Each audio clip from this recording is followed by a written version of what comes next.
আমি অনেক খুশি হয়েছি পাস করেছে।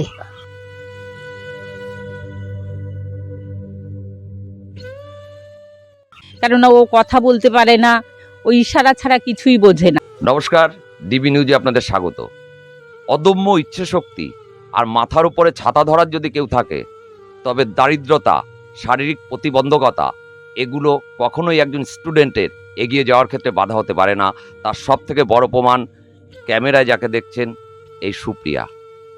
সুপ্রিয়া এবছর ঠাকুরনগর বালিকা বিদ্যালয় থেকে সাফল্যের সাথে মাধ্যমিক পাশ করেছে। কিন্তু সুপ্রিয়ার সব থেকে বড় বিষয় হলো সুপ্রিয়া কথা বলতে পারে না এবং হিয়ারিং এইড লাগালেও খুব মিনিমাম কানে শুনতে পায়। আর ঘরের অবস্থা তো আপনারা দেখতেই পাচ্ছেন। কি অসম্ভব দৈন্যতার মধ্যে থেকে সুপ্রিয়া আজ এই সাফল্য অর্জন করেছে। সুপ্রিয়ার পাশে বসা রয়েছে সুপ্রিয়ার বাবা আর এই যে সুপ্রিয়ার ঠাকুমা। সুপ্রিয়ার মা সুপ্রিয়ার যখন 14 মাস বয়স তখন সুপ্রিয়াদের ছেড়ে চলে যায়।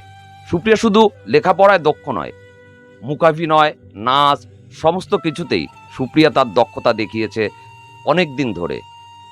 আজ আপনাদের শোনাবো সুপ্রিয়ার লড়াইয়ের কাহিনী। ঠাকুরনগর রেল স্টেশনের 1 নম্বর প্ল্যাটফর্মের কেবিন ঘরের উত্তর দিকে রেল লাইনের পাশে এক ঝুপড়িতে সুপ্রিয়ার পরিবারের বসবাস। এখানেই রেল লাইনের পাড়ে রয়েছে সুপ্রিয়ার বাবার একটা হাঁস মুরগির দোকান। ওই হাঁস মুরগি বিক্রি করেই সুপ্রিয়াদের সংসার চলে। সুপ্রিয়ার এক দাদা রয়েছে, সেও শারীরিক প্রতিবন্ধী, কথা বলতে পারে না, কানে শুনতে পারে না। সীমাহীন দারিদ্রতা আর অসচ্ছলতার চিহ্ন সুপ্রিয়াদের ঘরের সর্বত্র। একদিকে বিছানায় বসে রয়েছে সুপ্রিয়ার অসুস্থ বাবা, অন্যদিকে ওই একই ঘরের মধ্যে রান্নায় ব্যস্ত সুপ্রিয়ার শীর্ণকায়া বৃদ্ধা ঠাকুমা।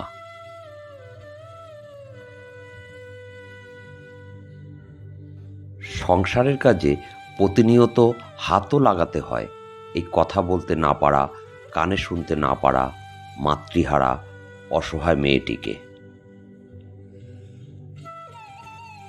আমার নাম সুজন হালদার। আমি ওই হাঁস মুরগি কেনা বেচা এই করি। আগে হাটে হাটে যেতাম, এখন যেতে পারি না। শরীর খুব খারাপ, অসুস্থ, মানে বেশি চলাচলতি করতে পারি না। এখন ওই লোকে দু একটা মাল দেয়, ওই তাই বসে বসে বিক্রি করি। এতে সংসার চলে? ওই না চলার মতন এইভাবে চলতে হয়, কি করবো আর। ও কিছু হেল্প করে, তারপরে ওরে একজনের হাতে তুলে দিলাম, সেই গার্জিয়ান, সেই সব দেখাশুনো, এখন সেই সব। তো সুপ্রিয়া আরও উপরে উঠুক, একটা হাতের কাজ বাজ শিখুক, বা একটা চাকরিজীবী যদি পায় তাহলে ওর ভবিষ্যৎটা হয়। আমি তো আজ যাইছি, কালকে নাও থাকতে পারি। আমার শরীরের খুবই অসুবিধা। তারপর ওর দাদাটা, সেও ওই প্রতিবন্ধী। আমি খুব খুশি হয়েছি, আমি অনেক খুশি হয়েছি পাস করেছে। আর এই যে রান্না বান্না করো, নাতনি কি রান্নায় সাহায্য করে? করে, থালা বাসন ধোয়, ঝাট পাট দেয়, এবার রান্নাও মাঝে মধ্যে করে, বিকালে করছে। আমি তো আজ 6 মাস তোমার বিষ নাই, করতে পারি না। মাজা ভাঙিয়ে গেছে, এই বউয়ের হাড় ভাঙিয়ে গেছে, তা উঠতে চলতে পারি না কিছু। তো ওই সবই করে কইতে গেলে। আবার এই স্কুলেতে আবার পড়তে যায়, আবার ওই মায়েতে ডাকে, ওই যারা দিছি হাতে এর দ্বারা যায়। কত করবে ছোটো মানুষ তো। চলুন এবার সুপ্রিয়ার মেন্টরের কাছ থেকে সুপ্রিয়ার এই বেড়ে ওঠা সম্পর্কে একটু জেনে নিই। এই মুহূর্তে ক্যামেরায় সুপ্রিয়ার সাথে রয়েছেন সুপ্রিয়ার মেন্টর, যিনি সুপ্রিয়াকে একদম ছোট থেকে এই পর্যন্ত বড় করেছেন এবং সুপ্রিয়ার পড়াশুনো থেকে শুরু করে সমস্ত কিছুই উনি দেখেন। সুপ্রিয়া এবছর মাধ্যমিকে কত মার্কস পেয়েছে?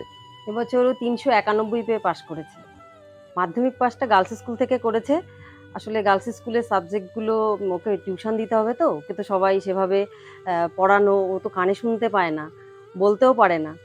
ওই জন্য বয়েজ স্কুলে যে সাবজেক্টগুলো আছে আমি ওকে পড়িয়ে দিতে পারবো, টিউশন ওকে দিতে হবে না। লড়াইটা কতটা কঠিন ছিল সুপ্রিয়াকে এই লড়াইটা তো অবস্থাতে? ভীষণই কঠিন ছিল।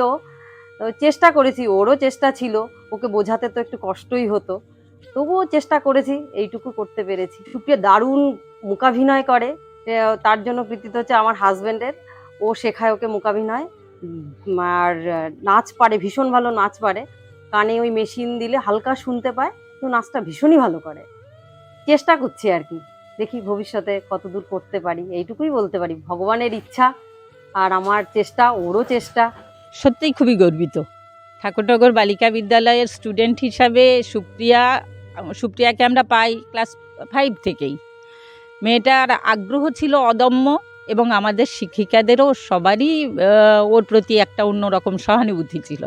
আমরা সকলেই চেষ্টা করেছি ও যাতে একটু এগিয়ে যেতে পারে, কেননা ও কথা বলতে পারে না, ও ইশারা ছাড়া কিছুই বোঝে না, কিন্তু লিখতে পারতো খুব সুন্দর। ওর হাতের লেখাটাও দারুণ, ও ভীষণ ভালো লিখতে পারে।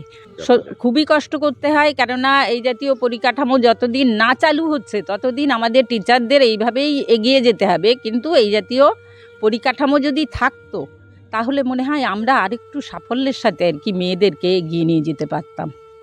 সুপ্রিয়ার এই হার না মানার মানসিকতা একদিন নিশ্চয়ই সুপ্রিয়াকে পৌঁছে দেবে তার কাঙ্ক্ষিত লক্ষ্যে। ক্যামেরায় নয়নের সাথে দীপঙ্কর বিশ্বাস, ডিবি নিউজ, ঠাকুরনগর।